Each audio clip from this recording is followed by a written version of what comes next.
ನಮಸ್ಕಾರ ವೀಕ್ಷಕರೇ. ನೋಡಿ, ರಾಜ್ಯದಲ್ಲಿ ಕುರ್ಚಿ ಕಿತ್ತಾಟ, ಸಂಪುಟ ಪುನರ್ರಚನೆ ಇದೆರಡೇ ವಿಚಾರಗಳು ಬಹಳ ದೊಡ್ಡ ಮಟ್ಟದಲ್ಲಿ ಚರ್ಚೆ ಆಗ್ತಾ ಇರೋದು. ರಾಜ್ಯದ ಜನ ಅಂತೂ ಬೇಸತ್ತು ಹೋಗ್ತಾ ಇದ್ದಾರೆ. ರಾಜ್ಯ ಸರ್ಕಾರಕ್ಕೆ ಹಿಡಿಶಾಪ ಹಾಕ್ತಾ ಇದ್ದಾರೆ. ಸರ್ಕಾರದಲ್ಲಿರುವಂತಹ ಶಾಸಕರುಗಳೇನೆ ಅಯ್ಯೋ ಸಾಕಪ್ಪ ಸಾಕು, ನಮ್ಮ ಕ್ಷೇತ್ರಕ್ಕೆ ಅನುದಾನ ಬಿಡುಗಡೆ ಆಗ್ತಾ ಇಲ್ಲ, ನಾವು 10 ಕೋಟಿ ಕೇಳಿದ್ರೆ 1 ಕೋಟಿನೂ ಬಿಡುಗಡೆ ಆಗ್ತಾ ಇಲ್ಲ ಅಂತ ಹೇಳಿ ಬಹಿರಂಗವಾಗಿ ಹೇಳಿಕೆಗಳನ್ನು ಕೊಟ್ಕೊಂಡು ಓಡಾಡ್ತಿದ್ದಾರೆ. ಈ ಕಡೆ ಸಿದ್ದರಾಮಯ್ಯ ಅವರಿಗೆ ಕುರ್ಚಿ ಉಳಿಸಿಕೊಳ್ಳುವ ತವಕ, ಈ ಕಡೆ DCM DK ಶಿವಕುಮಾರ್ ಅವರಿಗೆ ಯಾವಾಗ ನಾನು ಕುರ್ಚಿ ಮೇಲೆ ಕೂತ್ಕೋತೀನಿ ಅನ್ನುವ ತವಕ. ಅದನ್ನು ಬಿಟ್ಟು ಇನ್ನೊಂದಿಷ್ಟು ಜನ ನಾಯಕರುಗಳು ಈ ಕುರ್ಚಿ ರೇಸಲ್ಲಿ ನಾವು ಲಾಭ ಮಾಡ್ಕೋಬಹುದಲ್ಲ ಅನ್ನೋ ನಿಟ್ಟಿನಲ್ಲಿ ಇದ್ದಾರೆ ಹೊರತು ರಾಜ್ಯದ ಅಭಿವೃದ್ಧಿ 3 ಕಾಸಿಗೂ ಆಗಿಲ್ಲ. ಜನ ಅಂತೂ ಸರ್ಕಾರಕ್ಕೆ ಚೀತು ಅಂತ ಉಗಿತಾ ಇದ್ದಾರೆ. ಬರೀ 3 ವರ್ಷ ಹಾಗೆ ಮಾಡಿಬಿಟ್ರು, ಏನು ಅಭಿವೃದ್ಧಿನೇ ಆಗಿಲ್ಲ. ಗುಂಡಿಗಳು ನೋಡಿ, ಮೊನ್ನೆ ಸುರಿದಂತಹ ಒಂದು ಮಳೆ ಗಾಳಿಗೇನೆ ಬೆಂಗಳೂರಲ್ಲಿ ಯಾವ ರೀತಿ ಅಧ್ವಾನ ಆಗಿದೆ. ಒಬ್ರಲ್ಲ ಇಬ್ರಲ್ಲ ಸ್ವಾಮಿ, 10 ಜನ ಅಮಾಯಕರು ತಮ್ಮ ಪ್ರಾಣ ಕಳ್ಕೊಂಡಿದ್ದಾರೆ. ಸಾಕಷ್ಟು ಜನ ಹಾಸ್ಪಿಟಲಲ್ಲಿ ಚಿಕಿತ್ಸೆ ಪಡಿತಾ ಇದ್ದಾರೆ. ಕೋಟ್ಯಾಂತರ ರೂಪಾಯಿ ನಷ್ಟ ಆಗಿದೆ. ಇದಕ್ಕೆ ಯಾರು ಹೊಣೆ? ನಾವು ಯಾರನ್ನ ಪ್ರಶ್ನೆ ಮಾಡಬೇಕು? ಆಳುವ ಸರ್ಕಾರಗಳನ್ನು ಪ್ರಶ್ನೆ ಮಾಡಬೇಕು. ಆ ಸರ್ಕಾರದಲ್ಲಿ ಕೂತ್ಕೊಂಡವರೇನೆ ಹಾದಿರಂಪ ಬೀದಿರಂಪ ಮಾಡ್ಕೊಂಡು ಓಡಾಡ್ತಾರೆ. ಕುರ್ಚಿ ಬೇಕು ಅಂತ ಹೇಳಿ ಅಯ್ಯೋ ಉಳಿಸ್ಕೊಂಡ್ರೆ ಸಾಕಪ್ಪ ಅಂತಾರೆ. ಇನ್ನೊಬ್ರು ಅವ್ರನ್ನ ಕಿತ್ತು ಬಿಸಾಕಿ ನಾನೆಂಗೆ ಕೂತ್ಕೊಳ್ಳೋದಪ್ಪ ಅಂತಾರೆ. ಬರೀ ಇದೇ ಆಗ್ತಾ ಇದೆಯಲ್ಲ, ಅಭಿವೃದ್ಧಿ ಎಲ್ಲ ಆಗ್ತಾ ಇದೆ ಅಂತ ಹೇಳಿ ಜನ ಹಿಡಿಶಾಪ ಹಾಕ್ತಾ ಇದ್ದಾರೆ. ಈ ಸರ್ಕಾರ ತೊಲಗಿದ್ರೆ ಸಾಕಪ್ಪ ಅಂತ ಹೇಳಿ ಜಪ ಮಾಡ್ತಾ ಇದ್ದಾರೆ. ಈಗ DCM DK ಶಿವಕುಮಾರ್ ಅವರಿಗೆ ಹೆಂಗಾಗ್ಬಿಟ್ಟಿದೆ ಗೊತ್ತಾ?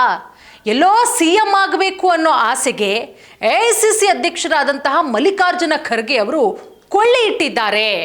ನೋಡಿ, ಕರ್ನಾಟಕದಲ್ಲಿ ಮುಖ್ಯಮಂತ್ರಿ ಬದಲಾವಣೆ, DK ಶಿವಕುಮಾರ್ ಅವರ CM ಆಸೆಗೆ ಸಂಬಂಧಪಟ್ಟಂತೆ ಇತ್ತೀಚೆಗಾಗಿರುವಂತಹ ಬೆಳವಣಿಗೆಯನ್ನು ನಾನು ನಿಮ್ಗೆ ಹೇಳ್ತೀನಿ. ಹೈಕಮಾಂಡ್ನ ನಿಲುವು ಏನಿದೆ? ಮಲ್ಲಿಕಾರ್ಜುನ ಖರ್ಗೆ ಅವರು AICC ಅಧ್ಯಕ್ಷರು, ಅವರು ಹೇಳ್ತಾರೆ ಕರ್ನಾಟಕದಲ್ಲಿ ಸದ್ಯಕ್ಕೆ CM ಬದಲಾವಣೆ ಇಲ್ಲ. ಅಂದರೆ DK ಶಿವಕುಮಾರ್ ಅವರ CM ಆಗುವ ಆಸೆಗೆ ತಣ್ಣೀರು ಅನ್ನೋದಕ್ಕಿಂತ ಕೊಳ್ಳಿ ಇಟ್ಬಿಟ್ಟಿದ್ದಾರೆ ಅನ್ನೋದು ಇಲ್ಲಿ ಬಹಳಷ್ಟು ಸ್ಪಷ್ಟವಾಗುತ್ತೆ. ಮತ್ತೊಂದು ಮುಂದುವರೆದ ಭಾಗ, ಸದ್ಯಕ್ಕಿಲ್ಲ ಅಂತ ಹೇಳಿದ್ರಾರು ಪರವಾಗಿಲ್ಲ, ಸ್ಥಾನ ಅಂತೂ ಖಾಲಿ ಇಲ್ಲ. CM ಸ್ಥಾನ. ಕಾಂಗ್ರೆಸ್ ನಾಯಕತ್ವ ಗೊಂದಲದ ನಡುವೆ ಕರ್ನಾಟಕದಲ್ಲಿ CM ಕುರ್ಚಿ ಖಾಲಿ ಇಲ್ಲ ಅನ್ನುವ ಮಲ್ಲಿಕಾರ್ಜುನ ಖರ್ಗೆ ಅವರ ಹೇಳಿಕೆ DCM DK ಶಿವಕುಮಾರ್ ಅವರಲ್ಲಿ, ಅದರ ಜೊತೆಗೆ DKಶಿ ಅವರ ಪಾಳೆಯಕ್ಕೆ ಎಲ್ಲೋ ಒಂದು ಕಡೆ ತಳಮಳ ಶುರುವಾಗಿದೆ, ಅಸಮಾಧಾನ ತಂದಿಟ್ಟಿದೆ.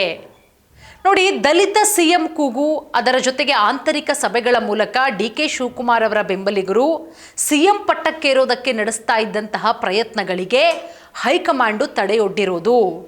ಮತ್ತೊಂದು ಕಡೆ 5 ವರ್ಷಗಳ ಕಾಲ ಸಿದ್ದರಾಮಯ್ಯ ಅವರೇ CM ಆಗಿರ್ತಾರೆ ಅಂತ ಹೇಳಿ ಹೈಕೋರ್ಟ್ ಎಲ್ಲೋ ಒಂದು ಕಡೆ ಸೂಚನೆಯನ್ನ ಕೊಟ್ಟಿದ್ಯಾ? ಈ ಎಲ್ಲ ಪ್ರಶ್ನೆಗಳು ಕೂಡ ಮೂಡುತ್ತೆ. ಏನಾಗ್ತಾ ಇದೆ ಬೆಳವಣಿಗೆ? ಪಂಚರಾಜ್ಯಗಳ ಚುನಾವಣೆ ಆಗ್ತಾ ಇದ್ದಂತೆ ಡೆಲ್ಲಿಗೆ ಹಾರ್ತಾರೆ DCM DK ಶಿವಕುಮಾರ್ ಅವರು. 3 ದಿನಗಳ ಕಾಲ ಅಲ್ಲೇ ಠಿಕಾಣಿಯನ್ನು ಹೂಡ್ತಾರೆ. ಎಷ್ಟರ ಮಟ್ಟಿಗೆ ರಣತಂತ್ರಗಳಾಗತ್ತೆ? ಮೇ 4ರ ನಂತರ ರಾಜಕೀಯ ಬೆಳವಣಿಗೆಗಳಾಗುತ್ತೆ ಕಾಂಗ್ರೆಸ್ನಲ್ಲಿ.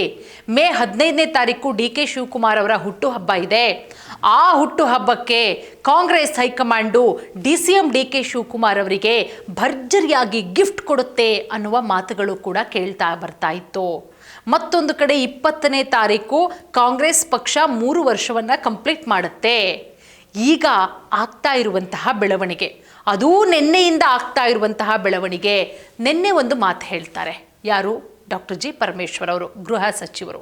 ಸರ್, ನೀವಾಗ್ತೀರಾ CM? ನಿಮ್ಮ ಹೆಸರು ಕೂಡ ಕೇಳಿ ಬರ್ತಾ ಇದೆ. ಹೈಕಮಾಂಡ್ ಏನಾದರೂ ಓಕೆ ಅಂದಿದ್ಯಾ? ನೀವು ಹೈಕಮಾಂಡ್ನ ಕದ ತಟ್ಟಿದ್ದೀರಾ? ಹೈಕಮಾಂಡ್ ಜೊತೆಗೆ ಮಾತುಕತೆ ಮಾಡಿದ್ದೀರಾ ಅಂದಿದ್ದಕ್ಕೆ ಬಹಳ ನಾಜೂಕಾಗಿ, ಬಹಳ ಸೂಕ್ಷ್ಮವಾಗಿ ಉತ್ತರ ಕೊಡ್ತಾರೆ ಗೃಹ ಸಚಿವರಾದಂತಹ ಪರಮೇಶ್ವರ್ ಅವರು. ಮಾಧ್ಯಮದವರು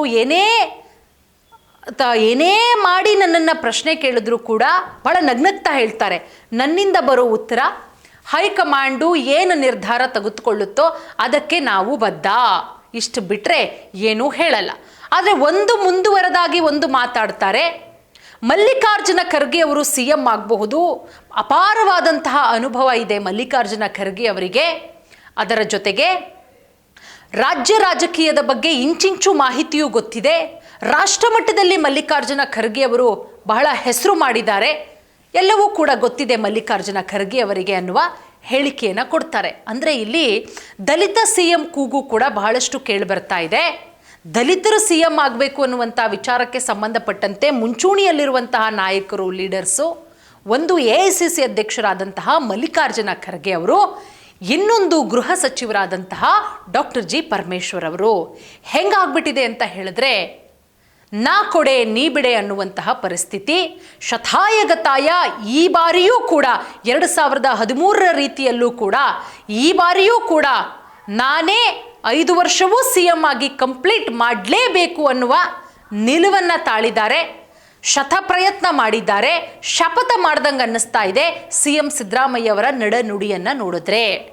ಮತ್ತೊಂದು ಕಡೆ ಇಲ್ಲ, ಇದೇ ಟರ್ಮಲ್ಲೇ ನಾನು ಸಿ ಎಂ ಆಗಬೇಕು, ಇನ್ನುಳಿದಿರುವಂತಹ 2 ವರ್ಷಗಳ ಕಾಲ ಸಿ ಎಂ ಆಗಿ ರಾಜ್ಯದ ಆಳ್ವಿಕೆಯನ್ನು ಮಾಡಬೇಕು ಅಂತ ಹೇಳಿ DCM DK ಶಿವಕುಮಾರ್ ಅವರು ಶಪಥ ಮಾಡಿರೋ ರೀತಿಯಲ್ಲೂ ಕೂಡ ಅನ್ನಿಸ್ತಾ ಇದೆ.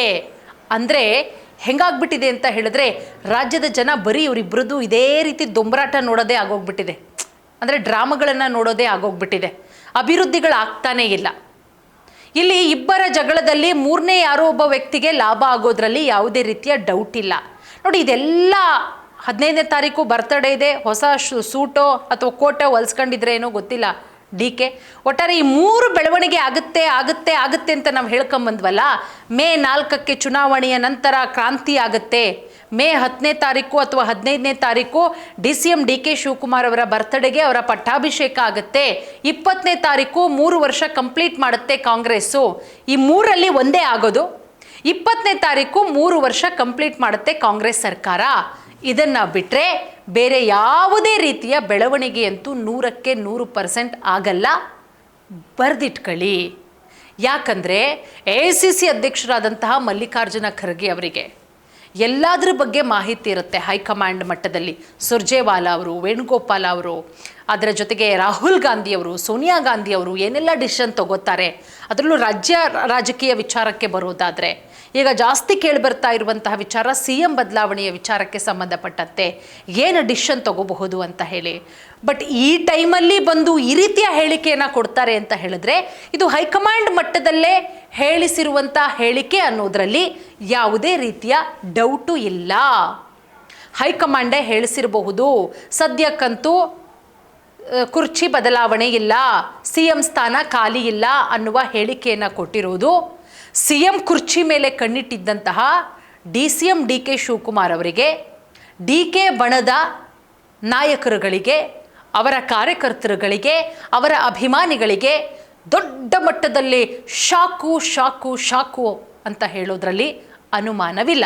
ಹಾಗಾದರೆ ಈಗಿರುವಂತಹ ಯಕ್ಷ ಪ್ರಶ್ನೆ, ಏನು ಮಾಡ್ತಾರೆ ನಿಮ್ಮ DK ಸಾಹೇಬರು ಏನು ಮಾಡ್ತಾರೆ?